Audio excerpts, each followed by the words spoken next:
Boopathi John sir வணக்கம். Boopathi John sir, நீங்கள் ஒரு அறுவை சிகிச்சை நிபுணர் அப்படிங்கிறதுனாலையும் நாங்கள் இந்த கேள்வி உங்ககிட்ட கேட்க விரும்புகிறோம் சார். இந்த உடல் உறுப்பு மாற்று அறுவை சிகிச்சை பண்ணுறாங்க இல்லை அதற்கு அனுமதிக்கப்பட்டிருக்கக்கூடிய மருத்துவமனை, தானம் பெறுபவர் தானம் கொடுப்பவர் இருவரும் நெருங்கிய உறவினரான்னு பார்க்குறாங்க. அப்படி நெருங்கிய உறவினராக இல்லாத பட்சத்தில் அவங்க இப்படி கொடுப்பதற்கான வேறு எந்த விதமான பணப்பலன்களும் பெறலை அப்படிங்கிற மாதிரியான தரவுகளை எல்லாம் மட்டும் அந்த தானம் கொடுப்பவருடைய உடல்நிலை தகுதியாக இருக்கான்ட்டு பார்ப்பது மட்டும்தான் மருத்துவத்துறையினுடைய வேலையா? மற்ற லீகல் ஆஸ்பெக்ட்ஸ் பக்கமெல்லாம் அவங்க போக மாட்டாங்களா? இவங்களை யார் கூட்டிகிட்டு வந்தா, இவங்களுக்கு காசு கொடுத்துருக்காங்களா, அந்த பணம் எவ்வளோ கொடுத்துருக்காங்க அப்படின்ட்டு பார்ப்பதெல்லாம் மருத்துவத்துறையினுடைய வேலை கிடையாதா சார்? அதுல ஒரு பார்ட் ஆஃப் த வேலை இருக்குதுன்னு நான் சொல்ல வரேன் சார். சரி சரி, இப்ப எப்படி அமைப்பு எப்படின்னு நம்ம தெரிஞ்சுக்கணும். ப்ளீஸ். கொஞ்சம் எக்கோ வருது சார், கொஞ்சம் எக்கோ. எப்படி அமைப்பு எப்படின்னு சொல்லுவோம் சார். முதல்ல ஒண்ணு சொல்லி விடுறேன். உடல் உறுப்பு மாற்று அறுவை சிகிச்சையத்தில் தேசிய அளவில் ஒன்றிய தேசிய அரசினுடைய விருதுகளை கடந்த 8 வருடங்களாக தமிழகம் தட்டி செல்கிறது அப்படிங்கிற கருத்தை பதிவு வைக்கிறேன். முதல்ல கரெக்ட். இந்தியாவிலேயே உடல் உறுப்பு மாற்று ஆணையம் நிறுவியது தமிழகம். 2, இந்தியாவிலேயே அதிக அளவு கிட்டத்தட்ட 800 பேருக்கு மேல உடல் உறுப்பு தானம் செய்தவர்களுடைய வரிசையில் தமிழகம் முதலிடம். சரி.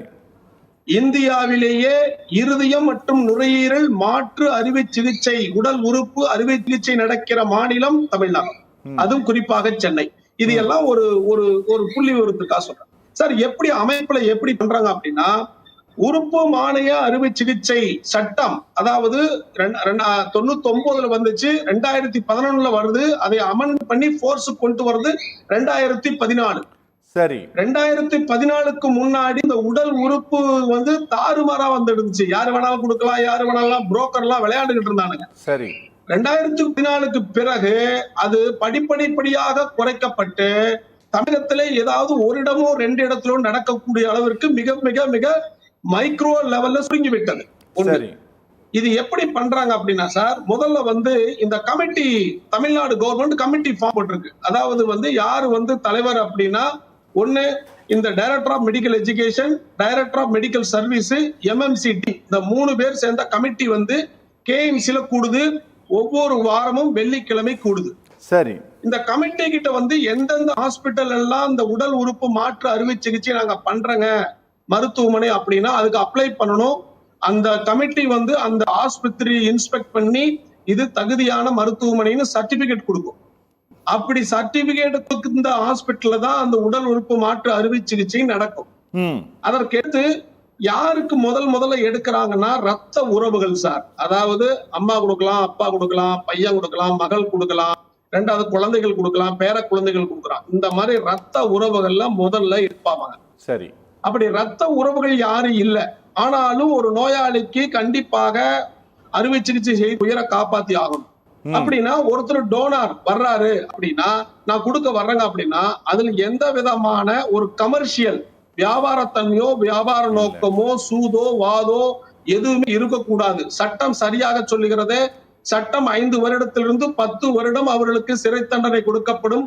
20 லட்சத்திலிருந்து 1 கோடி ரூபாய் அவர்களுக்கு அபராதம் விதிக்கப்படும். இது சட்டம் கிளீனா சொல்லுது.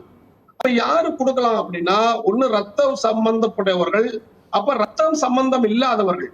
அப்ப இல்லாதவர்கள் இவங்க உண்மையாலுமே இவங்க கரெக்டா இந்த மாதிரி ரத்த உறவோட இருக்கிறாரா, இது இல்ல இதுல திருட்டுத்தனம் நடக்குதா, இல்ல பண விளையாடுதா அப்படின்னா, இங்க என்ன அப்படின்னா, மருத்துவமனை என்ன சொல்லுது, சட்டம் என்ன சொல்லுது, மருத்துவமனை ரெஸ்பான்சிபிலிட்டி எடுத்துக்கணும்னு சொல்லுது. எப்படின்னா, அந்த ரெக்கார்டை பாக்குறது, ஆதார் கார்டை பாக்குறது, மத்தது எல்லாம் அவங்க கிட்ட இருந்து வாங்குறது, அபிடவிட் வாங்குறது, அந்த டாக்குமெண்ட்ஸ் கரெக்டா பண்றது, நோட்டரிட்டு இருந்து போட்டோ அபிடவிட், நோட்டரிட்டு இருந்து ரெசிடென்ஸ் அபிடவிட் எல்லாமே வாங்கி டாக்குமெண்ட்ஸ் எல்லாம் கமிட்டிக்கு சப்மிட் பண்ணணும்.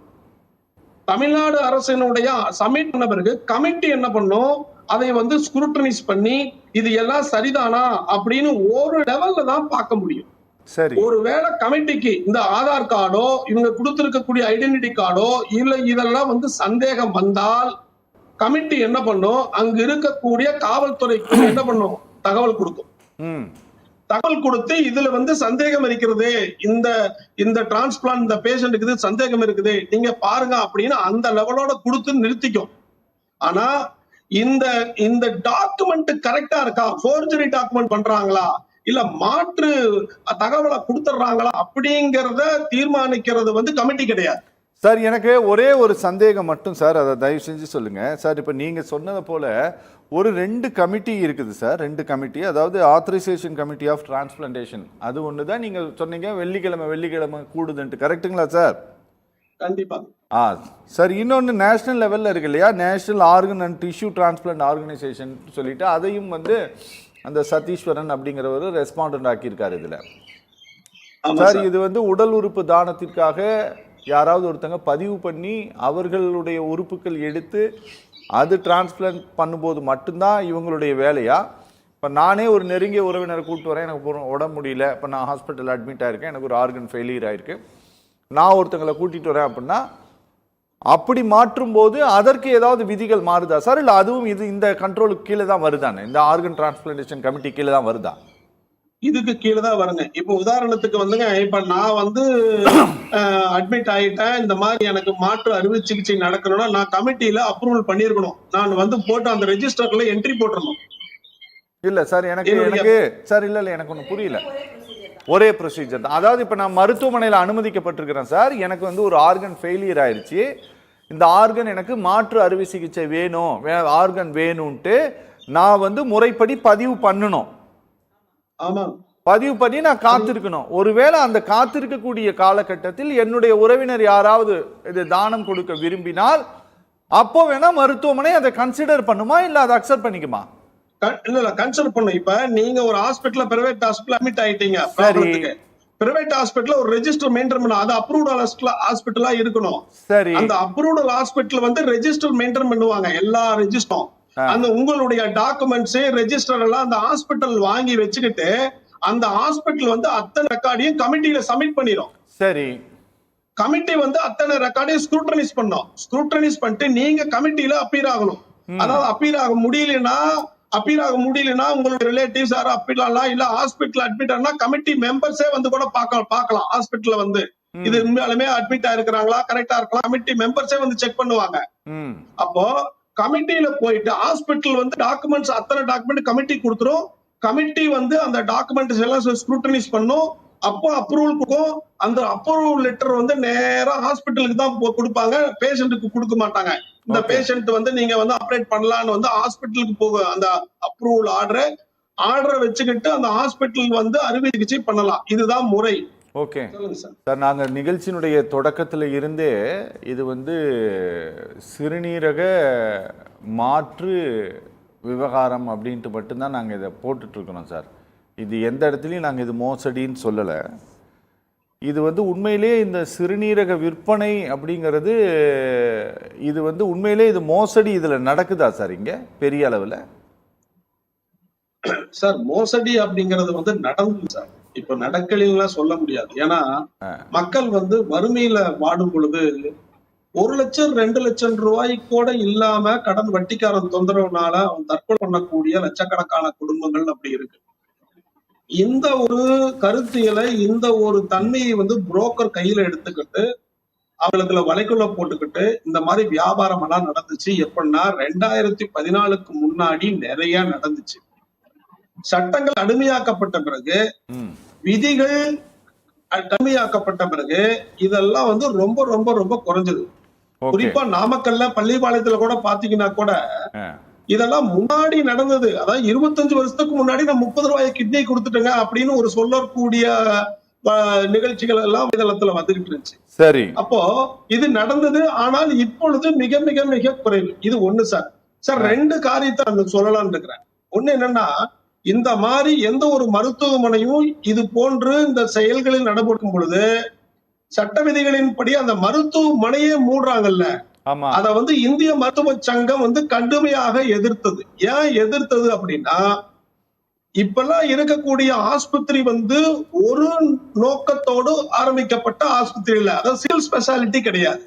இது வந்து மல்டி ஸ்பெஷாலிட்டி ஹாஸ்பிட்டல், பன்முக மருத்துவமனை. அதுல வந்து மகப்பேறு இருக்கும், கண் ஆபரேஷன், இருதய ஆபரேஷன், எலும்பு ஆபரேஷன், இந்த மாதிரி நிறைய அறுவை சிகிச்சை இருக்கும். ஓகே. சிறுநீரகத்துறைங்கிறது அதுல வந்து ஒரு பங்கு.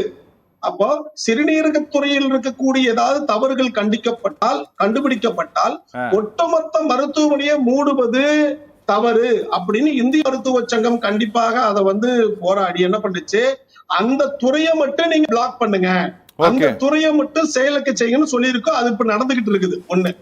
ரெண்டாவது, இப்ப நிறைய பேர் சொல்றாங்கல்ல, இந்த மாதிரியான இந்த கிட்னி விவகாரத்துல வந்து மருத்துவனுடைய பங்கு இல்லாம இருக்காதுன்னு சொல்றாங்கல்ல, அதுல இருந்து நான் மாறுபடுறேன் சார். எப்படின்னா, முன்னாடி எல்லாம் மருத்துவமனை என்பது ஒரு ஒற்றை மருத்துவர்களால் நடத்தப்பட்ட மருத்துவமனை தான் இருந்துச்சு, ஈவன் பெரிய ஹாஸ்பிட்டல் கூட.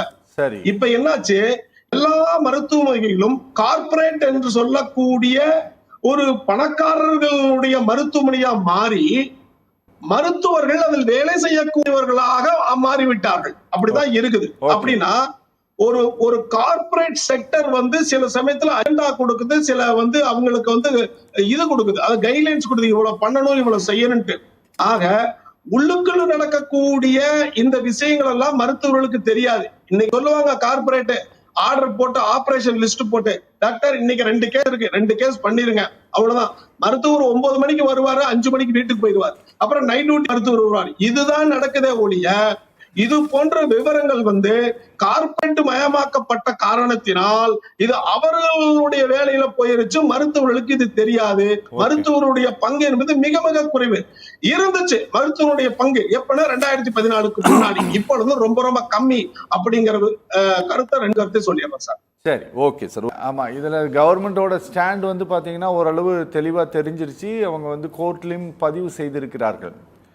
சார், இதில் அரசு வந்து இதில் வந்து நடவடிக்கை எடுப்பது அப்படிங்கிறது இதில் ரொம்ப நிறைய இதில் சட்ட சிக்கல்கள் இருக்குங்களா சார்? இதில் சார் வந்து இதில் தாராளமாக எடுக்கலாம் அப்படின்னு சொல்லிட்டாரு. ஆனாலும் மருத்துவர்கள் மேலே இப்படியான புகாரின் கீழ் ஒரு நடவடிக்கை எடுக்கிறது அப்படிங்கிறதுல ஏதாவது சட்ட சிக்கல்களோ அல்லது மருத்துவர்களுக்கான சட்ட பாதுகாப்போ இதில் ஏதாவது நிறைய இருக்கா? அப்படி இல்லை சார். இப்ப எந்த குற்றங்கள் நடந்தாலும் எந்த குற்றங்கள் மருத்துவர்களாக இருக்கட்டும், மற்ற மருத்துவமனையா இருக்கட்டும், கண்டிப்பா தண்டிக்கப்படணும்.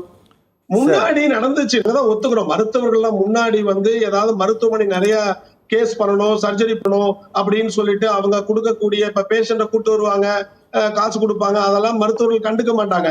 அப்ப நீங்க என்னவோ பண்ணிக்கங்கப்பா, நான் வந்து உனக்கு வந்து ட்ரீட்மெண்ட் பண்றேன், உனக்கு வந்து உயிருக்கு போராடிட்டு இருக்கிற, இந்த பாரு உன்னை காப்பாத்தி விட்டுறேன் அப்படிங்கிற ஒரு நல்ல நோக்கத்துல தான் பண்ணுவாங்க. சில சமயத்துல முன்னாடி எல்லாம் ஹாஸ்பிட்டல்ஸ் வந்து டாக்டர் ஓன் பண்ணி இருந்திருப்பாங்க. அதே மாதிரி நிறைய சரி பாப்பா பிரச்சனை இருக்கக்கூடாது, நீங்க சரி பண்ணிக்கங்க அப்படின்னு எல்லாம் பார்த்துட்டு அவங்க சர்ஜரி மட்டும் கான்சன்ட்ரேட் பண்ணி முடிப்பாங்க. அது வந்து 2014க்கு முன்னாடி அப்படி இருந்துச்சு. இப்ப வந்து ரொம்ப ரொம்ப ரொம்ப சொற்பமாயிருச்சுங்க. அதுதான் சொல்றேன். இப்ப இவங்க பேசக்கூடிய விஷயங்கள் எல்லாமே வந்து இப்ப கரண்ட்ல நடந்தது இல்லைங்க. முன்னாடி நடந்ததுல இன்டர்வியூ எடுத்து போட்டு பழசு நடக்கிறத இப்ப போஸ்ட்மார்ட்டம் பண்ணிக்கிட்டு இருக்கிறோம். கரண்ட்ல ஏதாவது டாக்டர், ஒரே ஒரு குறுக்கீடு. நான் வந்து இப்படி சொல்றதுனால நான் ஏதோ மருத்துவத்துறையை ரொம்ப மட்டமா நினைச்சுக்கிட்டு சொல்றேன்ட்டு நீங்க தயவு செஞ்சு நினைக்க வேண்டாம். டாக்டர், உங்களுக்கு சுப்ரீம் கோர்ட் ஆஃப் இந்தியாவில் ஒரு பெரிய கேஸ் வந்து ஒன்று போனதுங்க டாக்டர், உங்களுக்கு நல்லா தெரியும்னு நினைக்கிறேன்.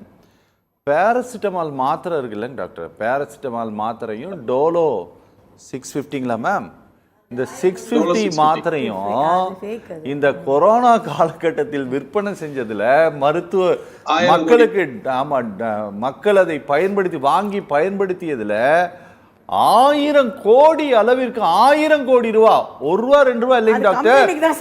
ஆமா, இல்ல இது கோர்ட்ல வந்து இது என்னன்னா, இதுல கோர்ட்ல இது அபிடவிட்ல ஃபைல் பண்ணிருக்காங்க, ஆர்டர்ல இது இருக்குது. நீங்க 1000 கோடி ரூபாய் அளவிற்கு டாக்டர்ஸ்க்கு வந்து என்ன பண்ணிருக்காங்க, டூர் ட்ரிப் ஆமாங்க டாக்டர். இதனால வந்து என்ன பண்றதுன்னா, ஆமா டாக்டர், ஹெல்த் மினிஸ்ட்ரி ஒரு சர்க்குலர் விட்டது, நீங்க இந்த மாதிரி எல்லாம் எதுவும் நீங்க சன்மானம் கொடுக்க கூடாதுன்னு ஞாபகம் இருக்குங்களா? ஏற்கனவே இருக்கு. டோலோ சிஸ்டம் டாக்டர் சொல்லி வாங்கணும் அவசியம் இல்லை, அவங்களே வாங்கிப்பாங்க. இது எல்லாமே கம்பெனிக்கு தான் லாபம். மருத்துவர்களுக்கு இதெல்லாம் ரெகுலேட் பண்ணிட்டாங்க. முன்னாடி இருந்துச்சு, இப்ப இட் ஹஸ் இல்ல அதெல்லாம் ஆஃப்டர் கோவிட் தானே டாக்டர். அதனால நான் கேட்கிறேன் டாக்டர், அது வந்து வெறும் ஒரு 2000 ரூபா 3 ரூபா மாத்திரம் டாக்டர். இது கிட்னி வந்து ஒரே ஆளத்துல 50 லட்சத்தை அடிக்கலாமே. அதனால நீங்க தவறு இல்ல, நடக்கல. சொல்ல வர்றேன். இல்ல அதாவது எந்த டாக்டர் தவறு செய்தாலும் தண்ணி விடுங்கள் அவ்வளவு. கருப்பு ஆடுகளை எடுத்தால் தான் வெள்ளை ஆடுகள் மக்களுக்கு தெரியும். அதுல மாற்று கருத்தே இல்ல. சரி, கருப்பு ஆடுகளை கலற்றி விடுங்கள். ஏன்னா நிறைய டாக்டர்களுடைய ப்ரொஃபஷன்ஸ் நல்லா நடந்துட்டு இருக்கு. ஒரு சில கருப்பு ஆடுகள் இருந்தால் கண்டுபிடித்து தண்டிடுங்கள். அதுதான் நல்ல சமுதாயம் பிறக்கும். அதுல மாற்று கருத்தே. ஆனா என்ன சொல்ல வர்றேன், கார்ப்பரேட் மருத்துவமனை முடிச்சு. ஓகே டாக்டர், முடிச்சிட்டீங்களா? முடிச்சிருங்க. ஓகே, முடிச்சிட்டேன் சார்.